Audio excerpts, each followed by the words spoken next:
ভাবে সমালোচনা করি তখন আমাদের বিরুদ্ধে 10 কোটি টাকার মানহানির মামলা দেওয়া হয়। আমাদের প্রত্যেকের মনের কথা আবারও আকস্মিক ভাবে তার মুখ দিয়ে বের হয়ে এসেছে। আমরা শুধু আপনাদের শক্তিটা বলতে চাই।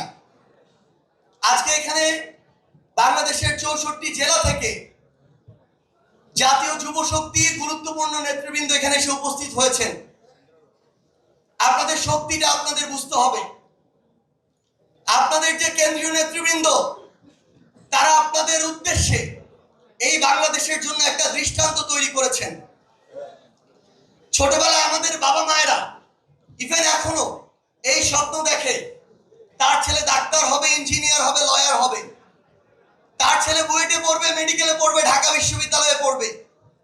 আপনাদের এমন একজন নেতৃত্ব, আপনাদের এমন সংগঠনের নেতৃত্ব যেই সংগঠনের আহ্বায়ক ঢাকা বিশ্ববিদ্যালয়ের আইন বিভাগ থেকে পড়াশোনা করেছেন, আপনাদের সদস্য সচিব মেডিকেল থেকে পড়াশোনা করেছেন, আপনাদের মুখ্য সংগঠক বুয়েট থেকে পড়াশোনা করেছেন। সম্ভবত বাংলাদেশের ইতিহাসে প্রথম এমন একটি দৃষ্টান্ত স্থাপন হয়েছে যে কোন একটি দলের যুব সংগঠনের প্রথম 3 জন নেতৃত্ব বাংলাদেশের সেরা 3টি শিক্ষা প্রতিষ্ঠান থেকে পড়াশোনা শেষ করে রাজনীতির মাঠে এসেছে।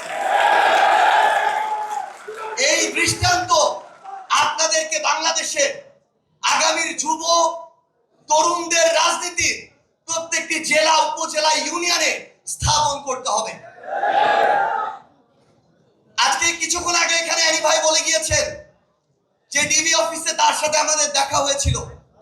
সত্যি সেদিন যখন ওই ডিবি অফিসের গারদের ছোট্ট একটা কামরায় শহীদউদ্দিন চৌধুরী অ্যানি, রুহুল কবির রিজভী, আন্দালিব রহমান পার্থ সহ বাংলাদেশের রাজনীতির গুরুত্বপূর্ণ নেতৃবৃন্দ বলতে আমরা যাদেরকে চিনি তাদেরকে একসাথে ছোট্ট একটি গারদের রুমে দেখেছি, সেদিন আমরা অনেক বেশি সেখান থেকে সাহস নিয়ে ফিরেছি। কিন্তু এখন যখন এই অভ্যুত্থান পরবর্তী বাংলাদেশে আমরা দেখি যে হাবিবুর রহমান, ফজলুর রহমানরা ফ্যাসিবাদের টোনে কথা বলে, তখন আমরা আবার আশাহত হই। আমরা বিশ্বাস করি তারা শুধু 2 জন ব্যক্তি, তারা কোনো দলের প্রতিনিধিত্ব করে না, এবং আমরা বিশ্বাস করতে চাই তাদের এই টোনের বিরুদ্ধে ব্যবস্থা নিয়ে জাতীয়তাবাদের শক্তি বিএনপি দেখিয়ে দিবে তারা কোনো ফ্যাসিবাদের টোনকে আর জায়গা দিবে না। আমরা যখন ছোট ছিলাম, স্কুল, কলেজ, বিশ্ববিদ্যালয়ে পড়তাম, আমরা দেখেছি ওই জেলখানা থেকে বের হয়ে কিভাবে বুক টান করে, সিনা টান করে এই শহীদউদ্দিন চৌধুরী অ্যানিরা সামনে ওই আদালতের সামনে হাজিরা দিতে যেত। তার ওই হাঁটার দৃশ্য আমাদেরকে শিহরিত করে তুলেছিল। কিন্তু আমরা যখন দেখি আমরা একটা অন্যায়ের প্রতিবাদ করলে, আমরা সত্যি কথাটা তুলে ধরলে, আমরা যখন যৌক্তিকভাবে সমালোচনা করি তখন আমাদের বিরুদ্ধে 10 কোটি টাকার মানহানির মামলা দেওয়া হয়। তখন আমরা মনে করি এগুলো হচ্ছে আমাদেরকে ভয় ভীতি দেখানোর লক্ষণ। এক্সট্রিম মশার কয়েল প্ল্যান্ট ফাইবার দিয়ে তৈরি, ডেঙ্গু, চিকুনগুনিয়া বাহি সহ যে কোনো মশার বিরুদ্ধে দেয় এক্সট্রিম সুরক্ষা। আমরা এটাও বিশ্বাস করতে চাই এই যে কিছু মানুষ যারা এই কাজগুলো করে, আমরা বিশ্বাস করতে চাই তারা বিএনপির প্রতিনিধিত্ব করে না। আমরা বিশ্বাস করতে চাই তারা অতি উৎসাহী হয়ে ফুটেজ খাওয়ার আশায় এই কাজগুলো করছে।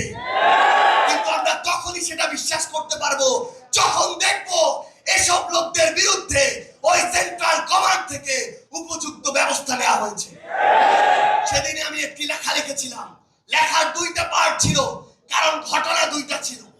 আমাদের একজন সাংবাদিক ভাইকে বিএনপির ওইখানকার স্থানীয় একজন কর্মী আহত করেছে, এটা ছিল প্রথম প্যারা, যেটা সত্য। দ্বিতীয় প্যারা ছিল স্থানীয় একজন, আমি লিখেছিলাম চাঁদাবাজ সন্ত্রাসী। আমি স্পষ্ট করে লিখেছিলাম চাঁদাবাজ সন্ত্রাসী আমার আরেকজন সাংবাদিক ভাই তুহিনকে গলা কেটে হত্যা করেছিল। যখন আমি কয়েক ঘন্টা পরে দেখলাম ওই লোকটি চাঁদাবাজ সন্ত্রাসী নয়, ছিনতাইকারী সন্ত্রাসী, তখন আমি সেটি ঠিক করে দিয়ে লিখেছিলাম ছিনতাইকারী সন্ত্রাসী। কিন্তু আজকে আজকে আমি দেখছি যে এই যে ট্যাগগুলো কিংবা এই যে মানুষগুলো যে অপকর্ম করেছিল, ওই চাঁদাবাজ, ওই সন্ত্রাসী, ওই ছিনতাইকারী, কেন ওই রকম স্থানীয় পর্যায়ে উপজেলার একজন দায়িত্বশীল সেই অপকর্মের দায়িত্ব নিজের গায়ে নিবে? এটা তো আমরা শুধু বিএনপি নয়, কোন রাজনৈতিক দলকে উদ্দেশ্য করে বলিনি। আমরা মনে করি যে কোনো একটি অপকর্ম করে তার সবচেয়ে বড় পরিচয় সে অপকর্মকারী।